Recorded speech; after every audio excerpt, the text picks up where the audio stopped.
Nightmarecraft starts by dropping into a house and asking you to choose the hero of the ages. But if you look around the house, you'll notice that there's only one character available, making it not much of a choice at all. You'll have to play as this man dressed in a white suit. This isn't just a random Minecraft skin. In fact, it's modeled after a real-life person. Jeff Divine, cult leader. Jeff runs an organization called Twin Flames Universe, which on the surface appears to be some sort of online course that promises to help you find your twin flame. What is a twin flame, you might ask? Well, it's your soulmate. Everybody supposedly has a person out there who is perfectly matched to them in every aspect. They are your twin flame. Dating anyone else is a useless endeavor. All anyone has to do is relentlessly search for their twin flame, and once they find them, start a relationship at any cost, even if the other person isn't willing. As you can imagine, this sort of thinking can lead to some bad situations, like when Ryan Gosling had to file a restraining order against a crazed fan who truly believed that they were his twin flame. But for Jeff Divine, it had worked out pretty well. He had found his twin flame, a woman named Shalia, and he wanted to teach everyone else how they too could find their soulmate. In 2017, Jeff and Shalia launched Twin Flames Universe, or TFU for short. Upon loading up the website, it immediately tells you it will help you manifest harmonious twin flame union. They request that you take a multiple choice test, which consists of basic relationship questions, and at the end asks you to enter your email so you can get the results. And no matter how well you score, you will get recommended a product, most likely the Ascension School course, which has a free trial, but the full version costs more than $3,000. And it's through this workshop that victims become roped into joining the cult. The course starts by teaching something called the mirror exercise, which the cult says can, quote, help you create whatever it is you desire in your reality. How does this exercise work? Well, if something has gone wrong in your life that isn't your responsibility, look in the mirror and treat it like it is. Let's try it out. My dog knocked over the TV and broke it? I knocked over the TV and broke it. My twin flame has put a restraining order on me? I have put a restraining order on myself. Jeff wants me to quit my career to work for Twin Flames Universe for less money? I want to quit my job to work for Twin Flames Universe. It's not surprising the mirror exercise is the first thing that Twin Flames Universe teaches you, as is both a perfect method of control and a perfect filter. A well-adjusted person reading how to do this will realize that something is off here and likely won't continue the course, meaning the only people who'll make it past this point are perfect candidates to become cult members. And unfortunately, that's how most of them end up. Once you drop the exorbitant amount of money required for the Ascension School course, you'll get access to 4 online classes on Google Meet every week. In these classes, students dump their relationship struggles and life traumas while Jeff and Shalia instruct them how to get through it. Most of the instruction here boils down to students being told to use a mirror exercise to blame all of their problems on themselves, regardless if any of it is actually their fault or not. While they're being told this, Jeff often adds to the self-blame by either further scrutinizing his students or sometimes even outright mocking them. Have you experienced from the beginning of class until now only positive, only love? Have you experienced only fear? Mixture of both. Liar! Sorry, that's my liar alarm going off. Beep, beep, beep, beep. Andrew's lying, Andrew's lying. You fucking liar. Does it feel good to push yourself? To go faster? Not really. No? You're just being a whiny little bitch. This technique of breaking people down by overly scrutinizing them is an incredibly common method cults use to indoctrinate new recruits. They slowly chip away at the foundations of your personality until everything collapses, so you can be built from the ground up as a new person. TFU's onboarding process is strikingly similar to Scientology. In that cult, you're first given a test, the results of which usually indicate that you need to purchase a Scientology course. This course consists of you dumping all of your life's problems and traumas while simultaneously being broken down by other Scientology members. And just like Twin Flames Universe, the whole process is very expensive. I mentioned earlier something about working for Twin Flames Universe. This is the next step students generally take into the cult. Once they've attended enough classes and are deemed healed by Jeff, they're offered the opportunity to become coaches themselves. And if they refuse, they're asked to do the mirror exercise so Jeff's will becomes their own. Once you decide to become a coach, you'll need to purchase all the training materials and courses required to learn this sacred art, which costs upwards of $10,000 when everything is combined. Once you finish the learning process and you're ready to start coaching, you basically do what Jeff does but to other people. TFU coaches have their own websites and generally find new clients in Twin Flame social media groups. Once you start getting clients, you'll still have to give some money to Jeff, but you're also able to train other people to become coaches, and they can work under you and even train other people themselves. If this sounds like multi-level marketing, it's because it is.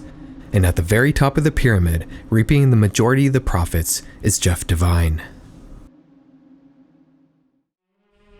After you select your character, you'll hear Jeff's voice telling you to wake up. Wake up! You're then thrust in a mad environment and told to run from unseen monsters chasing after you.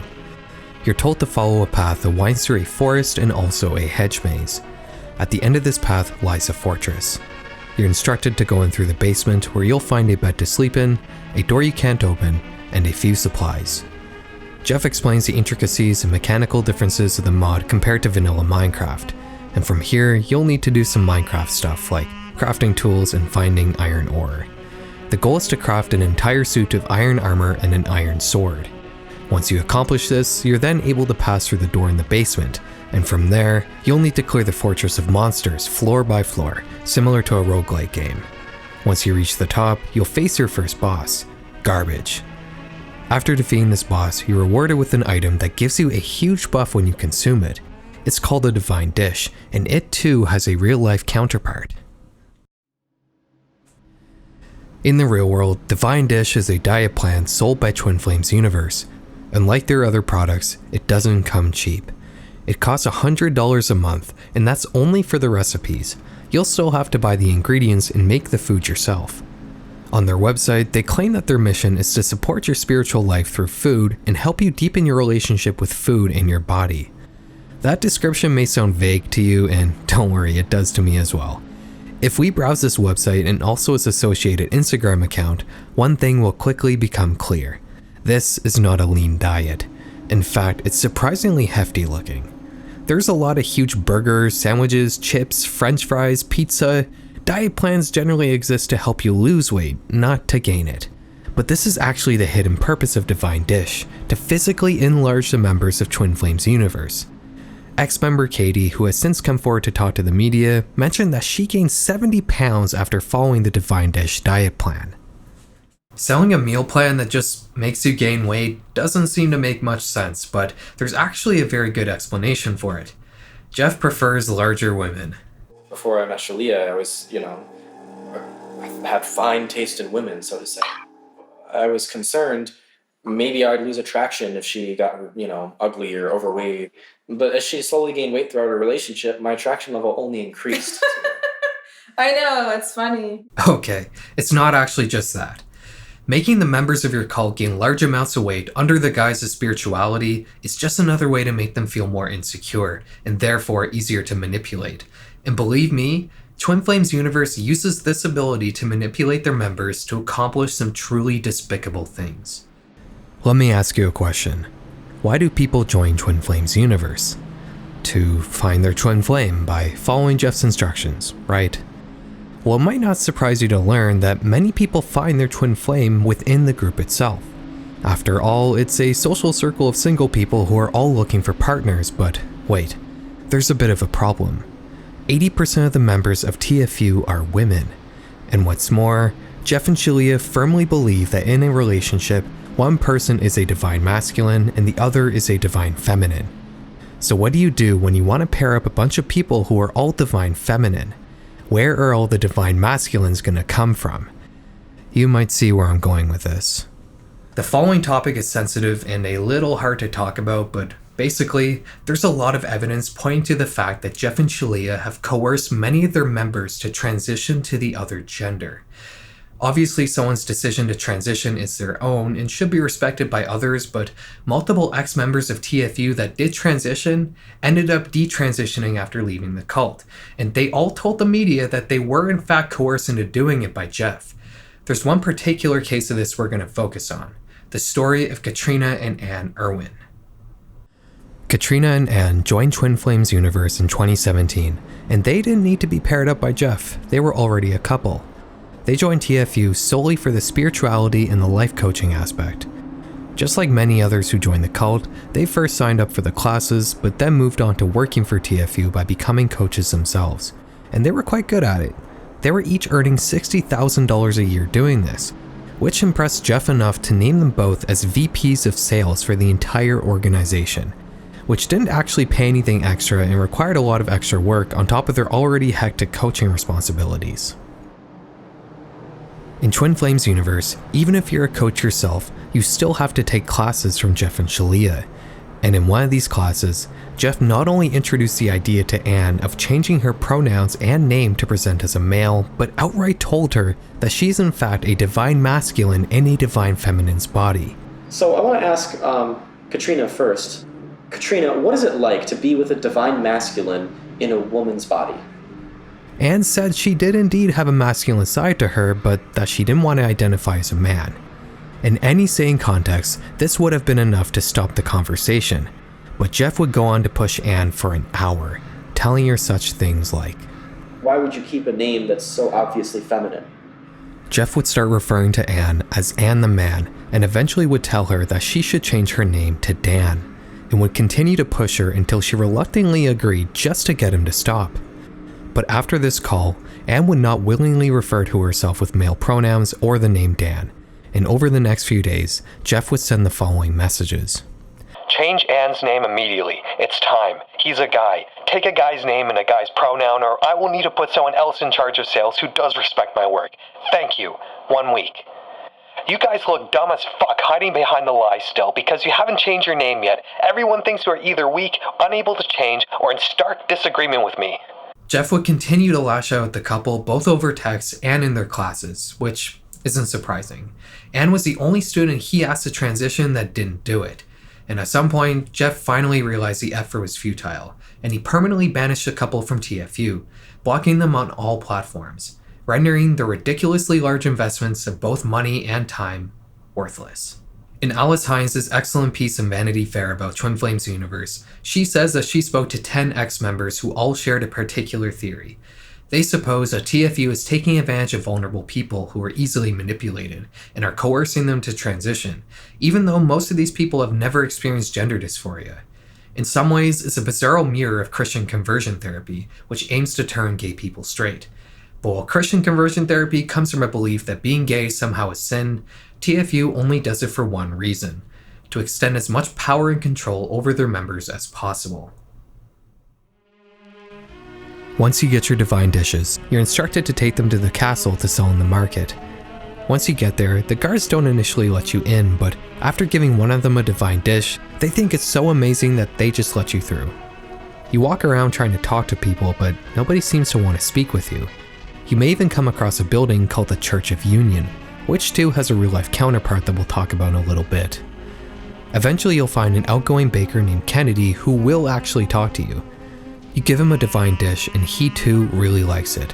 So much so that he tells you that you are in fact the hero of the ages, a prophesized champion that will save the realm from the forces of evil. Apparently accomplishing this is pretty straightforward, you just need to defeat a few big bosses, but first you'll need to prepare. Kennedy gives you a list of weapons and equipment you'll need before you can take on your first boss, and it's a ridiculous amount of stuff. You'll need 64 divine dishes, which all require multiple farmed and hunted items to craft, a full suit of iron armor with multiple enchantments, an iron sword, pickaxe, and shield all with multiple enchantments, 2 pistols and a shotgun with full sets of ammo, 64 iron ingots, 64 torches, 64 healing potions, and 64 shield potions. To obtain a lot of this stuff, you can take advantage of the in-game economy. Many of the items are sold within stores for coins, and you can trade items to obtain those coins. but honestly, it would have taken me weeks to get all of this stuff, so I just used console commands to spawn all of it in my inventory. Sorry. Once you're all set, you'll return to Kennedy and he'll tell you to find a goat lady somewhere far in the wilderness who will give you further instructions. The path to the goat lady is long and perilous, and it's here you'll get a real sense of the mod's gameplay loop. You'll be attacked by several custom monsters including zombies, Skyrim-style dragons, werewolves, and the sandworm from Dune. This mod to me feels very ADHD. It's just kind of a bunch of random ideas all thrown together without much cohesion. And Twin Flames universe itself is kind of like that as well. It seems like Jeff is more or less making everything up as he goes along, and there's a particular story I want to tell you that really exemplifies that more than anything else. On December 30th, 2018, Twin Flames Universe held its first in-person gathering at an event hall in New York City. The format of this gathering was akin to an in-person Ascension school class.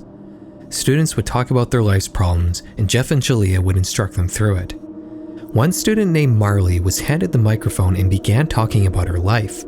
And one story she told is about how recently some random guy she didn't know sent her a message on Facebook. This is obviously not unusual. Women get messaged by creepy guys all the time. But when Jeff heard this, he owned in on it and told her that this random creep was in fact her twin flame. Marley would have to begin pursuing a romantic relationship with a thirsty stranger that messaged her on Facebook, and once she agreed to do it, she was met with applause from everyone in the group. After the conference, Marley does what she agreed to and begins a romantic relationship with this guy, whose name is Joshua, and lives in a different state than Marley. The relationship would have to remain online because Josh had previously been arrested for possession of a controlled substance and was not legally allowed to leave his home state of Utah while he was on probation.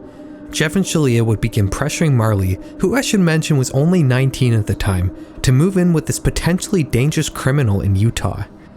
Marley again does as Jeff says and moves in with Josh, and she soon learns that he's 30 years old, unemployed, and has a criminal record that extends past the one arrest she had previously known about. And what's more, Josh had been diagnosed with schizoaffective disorder and didn't want to treat it. Marley was stuck living with a schizophrenic, unemployed criminal 11 years older than her that she didn't love. And over the next few months, she would commonly sob during her Ascension school classes without being able to explain why. Marley would begin needing personal sessions with Jeff to heal the relationship trauma she was experiencing, one of them being an instance where Josh was arrested after trying to chase her down and assault her in public. Look, Jeff is not a stupid person, and he knows full well that what he had led Marley to do was essentially ruining her life. He just didn't care. We see Joshua, and I'd be like, oh no. If that was my twin flame, we'd be so fucked. But you see Marley, and she seems completely content with him. Marley would spend 3 years living with this guy until she was eventually rescued by her sister, who was also leaving the cult at the time. After more than an hour of platforming, mountain climbing, and countless encounters with dragons, werewolves, and sandworms, you will reach the Goat Lady's cave. She'll give you a special potion that will greatly increase the power of your sword strikes, and she also tells you about the first major boss you'll need to defeat, the Zombie Lord. She ends the conversation by telling you that you were sent by God himself, and it's here where we once again reach a real-life parallel. If everything surrounding TFU hasn't seemed crazy enough already, it's about to get a whole lot more wacky. In 2019, Jeff and Shalia would start a religious organization called the Church of Union, just like in the Minecraft town. It's a non-denominational Christian organization formed around the spiritual teachings of TFU, but there's a strange catch. You see, Jeff would go on to tell his followers that he was in fact the second coming of Jesus Christ. That's right, he's transcended from being a mere cult leader. He was now literally Jesus. It's pretty wild to watch Jeff try to explain to his followers that he is Jesus himself. I pulled up a recent image of myself and put it next to that image of, the supposed Jesus, and it's the same person. The image of, the Christ was actually me, the second coming, not Jesus, the first coming. Not surprisingly, for a lot of members, this was the first seed of doubt that will lead to many of them eventually leaving the cult. One interesting thing to note here is that nowhere publicly does Jeff actually state that he's Jesus. On the Church of Union website, he only talks about himself being a spiritual guru. it would seem that he fully understands how outlandish this idea is, but only considers his own followers gullible enough to believe it. It's pretty obvious why Jeff would start a church. Suddenly, his company doesn't have to pay any taxes, and he even structured in a way that his for-profit businesses would somehow operate underneath the umbrella of the church completely tax-free. The Jesus thing, though, that was just yet another ego stroke for an already dangerously narcissistic cult leader. After leaving the Goat Lady's cave, you'll then find your way to the Zombie Lord boss fight arena, which is absurdly big. Some kick-ass thrash metal that I wish I could play for you but is probably copyrighted, begins fading in as you inch closer. At some point, the Zombie Lord picks you up with telekinesis and gives you a lengthy Magneto-style speech about how his people are exploited by humans and he's just trying to protect his own kind. After this, the battle begins. You'll need to shoot your way through a horde of zombies. Once this is done, you can then harm the Zombie Lord, but only by slashing him with your sword while under the effects of the potion the Goat Lady gave you. This is pretty tricky because he's often perched on top of a pretty high spot and you'll only get a short window of time to harm him, and if you miss it, you'll have to repeat the same horde over again. You'll repeat this for about 5 different hordes, each one more difficult than the last. After this, you'll fight the Zombie Lord directly. He pretty much just picks you up and munches on you. The trick here is to drink potions to keep your health up while you slash at him. Do this enough times and you'll eventually kill him, and you'll be rewarded with a ton of items, XP, and a lovely fireworks display. You're then told to bring back the Soul of Contagion to Kennedy in the castle town. Kennedy starts on a big speech about what you have to do next, but I began to tune out here because something was bothering me. There was a question eating away at me that I just couldn't ignore anymore. What in the world is up with this Minecraft mod? Where does it come from? Why is it so connected to Twin Flames universe? Well, the truth is pretty weird. Like many other people, I originally learned about Twin Flames universe by watching the documentary series that Netflix had produced about them. There's a part in one of the episodes where they're talking about the businesses under the Church of Union, like Divine Dish. And just for a few seconds, they show a screenshot of a webpage that mentions something called Divine Gaming. Other than this one screenshot, Netflix never actually talked about Divine Gaming, and neither did any other piece of media about the cult that I came across, so I decided to research it myself. Looking up Divine Gaming on Google first shows you a Facebook page for something called NightmareCraft, which is a Minecraft mod and probably not related to the cult, so I kept looking. But I didn't really find anything. That was until I came across Jeff Devine's Linktree, where he specifically mentions NightmareCraft. Twin Flames Universe was actively developing a Minecraft mod. I don't know what I expected Divine Gaming to be developing. The only cult that I knew of that had ever developed a video game was that subway gassing cult in Japan that made a weird kind of point and click game about the cult's activities.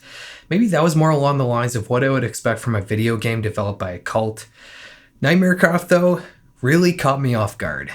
Going to the mod's CurseForge page presents you with a lot of information, including the insane amount of money TFU has invested in this. More than $500,000. This makes it the most amount of money ever spent to make a Minecraft mod, coming in substantially higher than the estimated cost of what most people consider to be the most expensive mod, Pixelmon. They also towed over 100 hours of gameplay, and honestly, I could believe it. There are some incredibly grindy parts that probably would have taken me weeks to finish if I didn't cheat my way through them. We've already looked at the gameplay and the features of this mod throughout this video, but just to review, it adds a whole FPS element to the game which artistically doesn't make any sense, but I'll admit it was pretty fun. And it also adds a bunch of new monsters, mobs, and NPCs. And at the center of everything, you have the hero of the ages bearing the likeness of Jeff Devine, with his signature wavy brown hair and striking blue eyes. Now, the CurseForge page doesn't actually mention anything about Twin Flames universe, and neither does their Patreon. Even the Divine Gaming website doesn't mention anything about TFU, but it does have a long and personal letter written by Jeff Devine, which does explain a few things. Jeff is apparently really into video games and has thousands of hours across many online games, including more than 250 in Minecraft alone. Jeff goes on to explain that in the gaming industry, there's an issue with developers becoming more and more disconnected with their player bases over time and ruining games. But Divine Gaming will fix this by producing healed versions of games, whatever that means. Divine Gaming supposedly has dozens of games in vision and in early stages of development, but only their first game has been released, NeverEndingCorridor. Other than this letter, there's only one other place on the web where you can find a clear connection between NeverEndingCorridor and Twin Flames universe. On October 20th, 2021, the Divine Gaming Facebook page announced a Twitch livestream that would be featuring Jeff and Shalia, and also mentioned that the Church of Union had made this project possible. And looking through Jeff's personal Facebook account, we can see a screenshot he posted in 2023 with him and other members of the cult playing the mod together. One place we haven't actually looked yet is in the NeverEndingCorridor Discord server. Again though, there was no mention of Twin Flames universe here. But back in 2022, somebody on the team had posted a list of credits for the mod, and they included the Church of Union as their investor. This is the only clear communication that proves TFU has funded this mod. The strange thing is, the Discord really seems to be on par from what you would expect from a server focused on a Minecraft mod. You would not guess that this was all made possible by a cult that's done so many awful things. And seeing so little mention of the Church of Union and no mention at all of Twin Flames universe, made me start to think that they were actively trying to bury the connection. So I asked about it in the server. I politely wrote a question asking what the Church of Union was and if the mod had a religious component to it. And my message was soon deleted and I was permanently banned from the server. This proved to me beyond a shadow of a doubt that the development team behind NeverEndingCorridor is trying to hide the fact that they are funded by a cult. But who exactly is this team? If we go to the Church of Union website, we'll find a page explaining who is on the team and what their roles are. Here we'll find Laurentiu and Alexandra, or Lau and Alex for short. That's how their NPC counterparts in NeverEndingCorridor are referred to. Lau and Alex are a couple from Romania who are both software developers, and they're listed here as the leaders of Divine Gaming. In the Discord, Alex in particular is very active and helpful. She responds whenever anyone needs help or if anyone suggests any improvements to the mod. But again, while they are listed on the Church of Union website, they don't talk about that at all in the Discord. Maybe these people are just software developers that Jeff happens to be funding and they're not actually affiliated with the cult at all. Maybe they don't like talking about in the Discord because they want to distance themselves from what is obviously a deranged cult with horrible PR. Well, think again. Every time two members of Twin Flames universe get married, they get their own article about it on the Twin Flames website. One of these articles is for Lau and Alex. They are in fact current members of the cult. And not just that. On this page we can find links to all of their social media accounts, including a joint Instagram account. And it's here we'll find that they are not only members of the cult, but they are also coaches themselves, trying to recruit new people to join the organization. So why would two fully fledged members who obviously believe everything Jeff spouts try so desperately to hide their true identities to their Minecraft community? I can think of two scenarios. In scenario 1, we assume that at some point people began harassing the dev team after a lot of the bad stuff about TFU began coming out in the media, and because of that, the devs don't like talking about their true identities to avoid being bothered.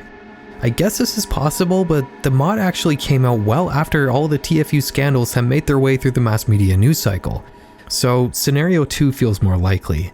In this one, Jeff at some point asked the team to hide the connection, and that leads one to wonder what Jeff might be planning for all of this.